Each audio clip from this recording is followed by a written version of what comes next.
안녕하십니까. 고고TV 여명입니다. 이번 미래통합당이 지역구에서 84석을 얻었는데요. 그 중에서 일반인한테 가장 회자가 되는 인물이 3명이 있죠. 김웅, 그 다음에 배현진, 송파을병에서 당선됐고, 그 다음에 김미애 씨라고 있죠. 여성 52세인가 그렇죠. 예, 김미애 씨를 저도 잠깐은 언급했는데 요새 그냥 다룰 내용이 많지 않아서 김미애 씨를 통해서 미래통합당의 실체, 그 다음에 김미애 씨는 어떤 본 모습인가 한번 다루고 싶은데요. 김미애 당선자 같은 경우에 과거에 총선 끝나고 나서 일간신문에 대서특필이 됐죠. 이 김미애 여인이 살아온 과정을 보고 그랬죠. 살아온 과정을 뭐냐 하면은 남이 공부할 시기에 방직 공장에 들어가서 야간 고등학교를 다녔고 그 다음에 야간대 법대를 다녀서 또 그 동아대 그래서 그 야간대 법대를 다니면서 사법 시험을 붙어서 변호사가 됐고 또한 지금 싱글인데도 불구하고 자녀를 3명을 입양해서 키우고 있다. 이런 게 화제가 됐죠. 그래서 그래서 사칭 그 우파 유튜버라는 사람들은 이 김미애 씨가 보수의 정신이다 이렇게 많이 방송을 했고 방송을 한 거로 제가 알고 있고 자랑스럽다 그랬는데 참고로 이 방송을 찍기 전에 고고TV 여명은 고등학교 시절에 구루공단을 한 6개월 다닌 적이 있어요. 제가 좀 일찍 사회를 깨어가지고 자의반 타녀반으로 구로공단을 그 6개월 동안 다녀본 적이 있습니다.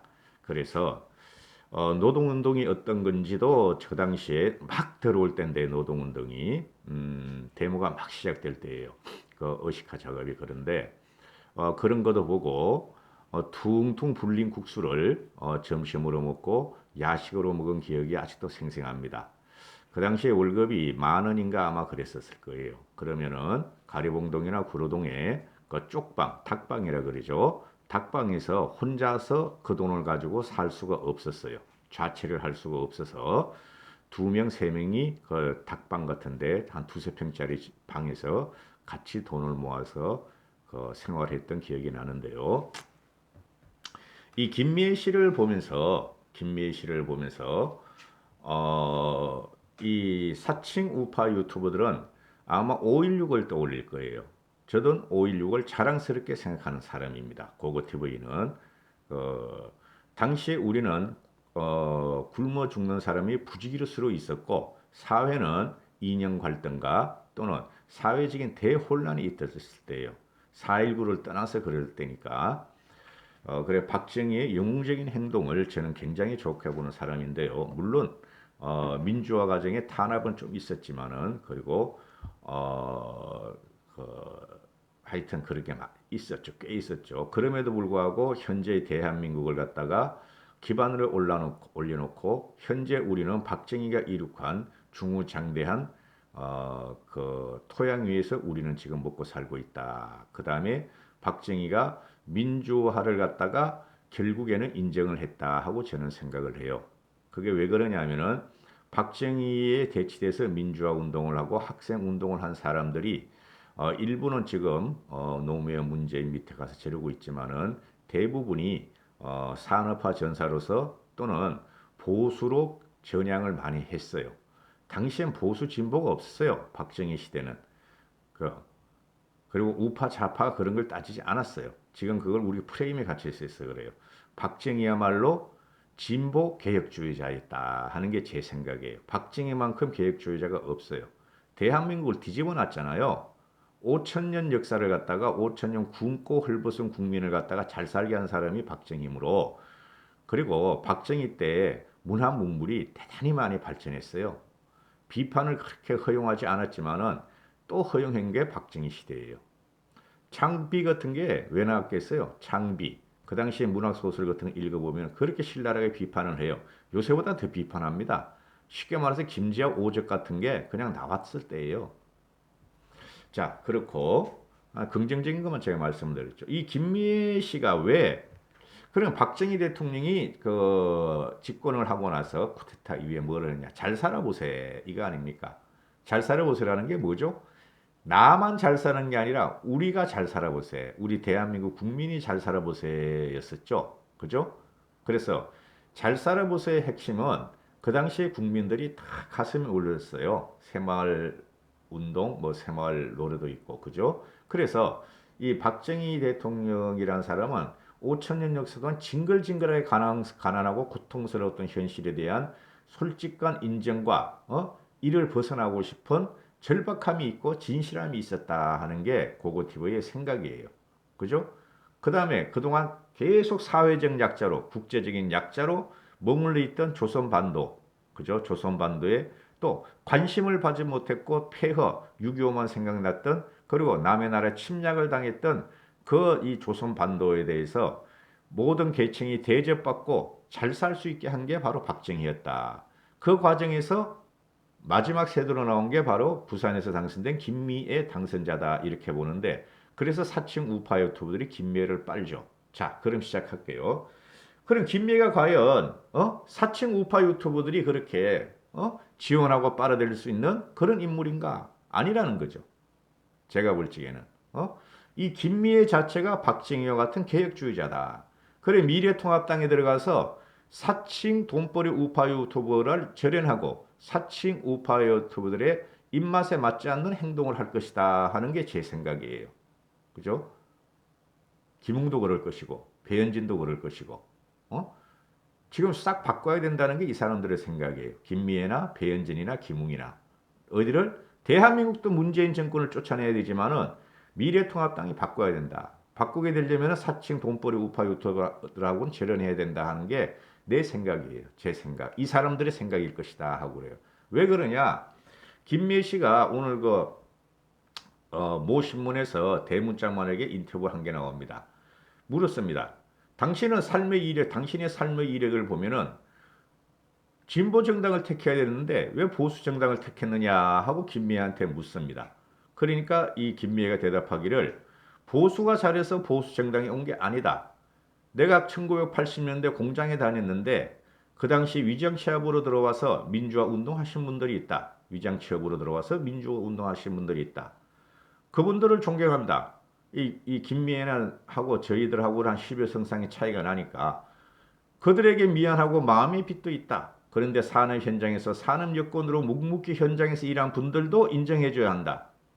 그분들도 우리가 사회에 기여한 것이 있는데 진보는 끊임없이 묵묵히 현장에서 일한 사람들을 비판만 한다. 본인들만 정의롭고 인권을 옹호한 것처럼 이야기한다. 선민의식에 사로잡혀 있는 것 같다는 느낌을 받았다. 이런 문제죠. 그죠? 이게 보수의 가치죠. 이 사람이 말하는 것. 참고로 고고TV 개인적으로 이야기를 하면은 됐어요. 제 이야기는 더 하면 안 돼요. 그리고 뭐 공장 활동 그런 거 하면 안 되고 타인에게 관대한 시선을 가졌으면 좋겠는데 이 진보라는 사람들은 타인에게 관대한 시선이 없다. 그래서 개인적으로 자기가 그죠? 그 의식화도 당해보고 위장 취업들 한 민주화 운동 하신 분들한테 세뇌도 당해봤지만은 많이 방황을 했다. 그래서 어떻게 발전해야 될까? 자유도 존중하고 꿈도 주고 평등한 세상을 위해서 함께 나누고 그래야 이 공동체가 앞으로 나갈 것 같다는 생각을 했다. 그죠? 요거만 보면 이 사람은 진보주의자죠. 그런데 공정의 잣대가 문제가 나왔죠. 조국 사태로 탁 터져버렸죠. 그런데 공정이라는 것이 지금 우리가 그 조국이나 윤미향 같은 걸 비판하고 비난하는 거죠. 아주 신란하잖아요. 우리는 개혁적인 진보 인사들도 그렇고. 그런데 보수도 보면은 공정이 위배되는 은행으로 논란을 일으키지 않았느냐? 그래서 이 김미애 씨가 말하는 거는 그러면 진보와 보수의 문제가 아니라고 생각한다. 예를 들면은 진보라는 애들은 좌파라는 애들은 자립형 사립고나 특목고를 반대하면서 또는 미국을 그렇게 반대하면서 본인들은 그 기회를 철저하게 이용하고 미국 유학을 보낸다. 최소한 보수 쪽에 있는 사람들은 자사고나 특목고를 반대하지 않는다.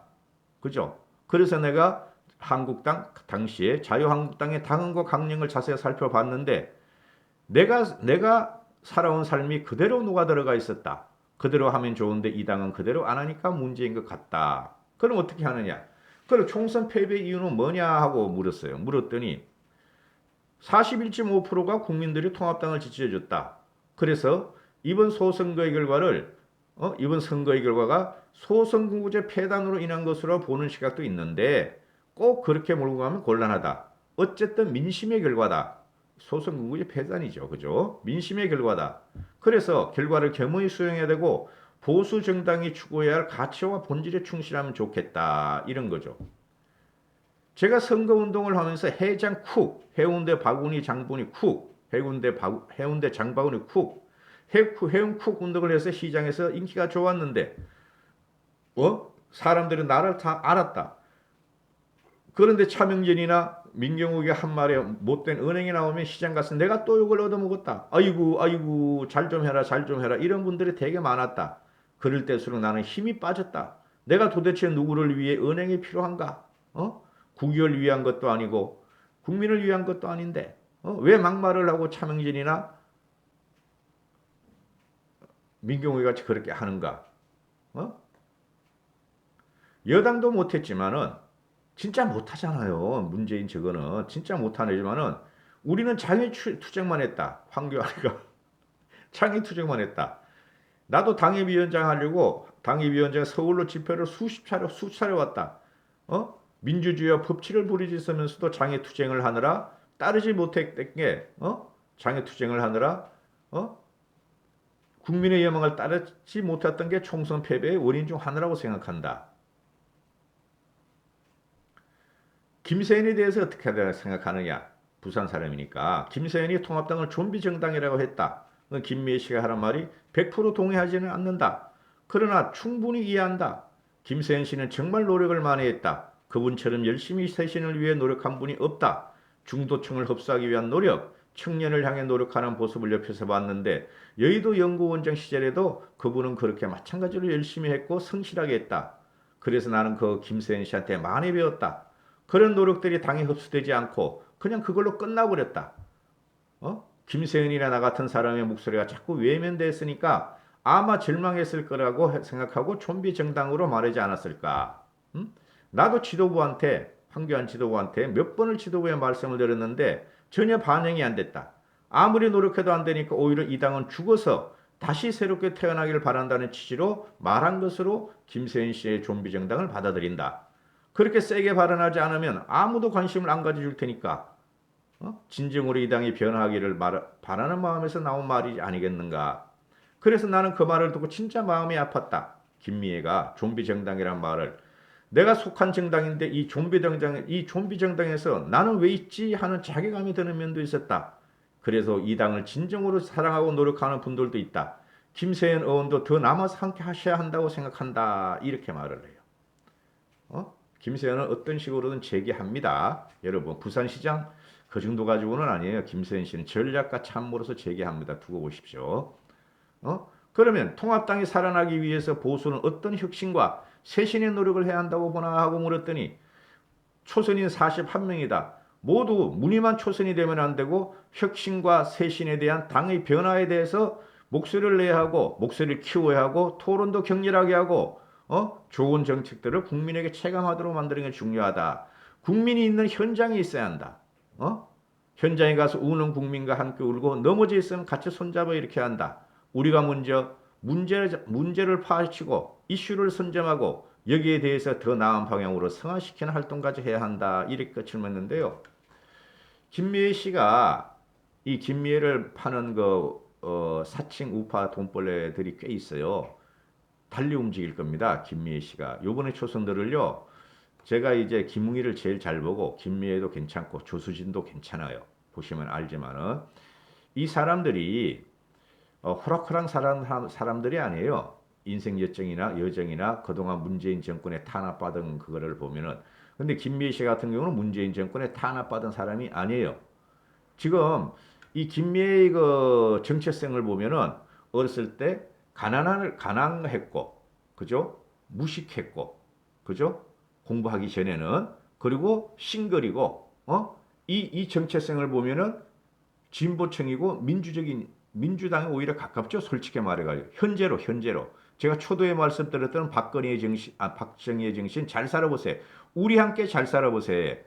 거기도 부합되지만은 그런데 일반 보수 사층 우파 유튜버들은 박정희 대통령의 잘 살아보세요 이것만 해가지고 70년대 사고방식으로 이 사람이 그때의 보수의 전형이다 이렇게 방송을 할 거예요. 근데 그게 아니에요. 보수는 많이 바뀌었어요. 저 같은 경우도 20대 초까지는 언더 운동권이라 그랬잖아요, 제가. 그런데 사회에 딱 나오는 순간 확 바뀌어 버렸어요, 저 같은 경우. 확 바뀌어 버렸어요. 가치관과 민주주의에 대한 개념과 세계화에 대한 개념이 사회에 딱 나오는 순간 대기업에 들어가서 제일 많이 바뀐 게 미국을 처음으로 출장 갈 적에 제가 많이 바뀌었어요. 미국을 처음에 출장 갈 적에. 굉장히 빨리 갔거든요. 전 직장에서도. 그때는 과장이나 고참급만 갔는데 저는 사원급에 갔어요. 다행히. 그래가지고 미국을 딱 존 F 케네디 공항에 떨어져서 허드슨강을 건너면서 자유여신상을 보면서 뉴욕 맨하탄을 들어갈 적에 내가 이때까지 살아온 과정과 생각했던 미국의 팍스 아메리카에 대한 생각을 완전히 무너뜨렸어요. 저는. 그 다음에 출장 간 게 일본이었어요. 일본. 일본을 갔는데 놀만한 사실 일본의 도쿄 시청이 우리나라 정부 청사보다 몇 배가 컸어요. 몇 배가. 그때도 대단한 충격을 받았어요. 일본의 그 단단하고 빈틈없는 건축을 보면서 일본인을 만나기는 그전에도 많이 만났겠죠. 회사 다니면서. 그렇지만 그걸 보면서 엄청나게 바뀌었어요. 저는. 하여튼 그런 겁니다. 그래서 이 사람 같은 김미애 같은 사람 경우는 우리가 일반적으로 생각하는 60년대 70년대에 고학을 했고 야간 대학을 나오고 출세를 했다. 그런 보수 정신이 아니에요. 50대 초예요, 이 친구가. 50대 초. 그러면은 진보적인 생각을 갖고 있는데 미래통합당으로 왔다. 왜? 공정의 문제에 있어서 문재인 정권은 도저히 지지하면 안 되고 쓰러뜨려야 할 정권이다 하고 온 친구예요. 그런 걸 잘 보셔야 돼요. 앞으로 이런 식으로 김종인 씨가 오고 앞으로 1년 또는 2년 동안에 대변환을 해야 돼요. 우리 보수의 가치를. 감사합니다. 고고TV 여명이었습니다.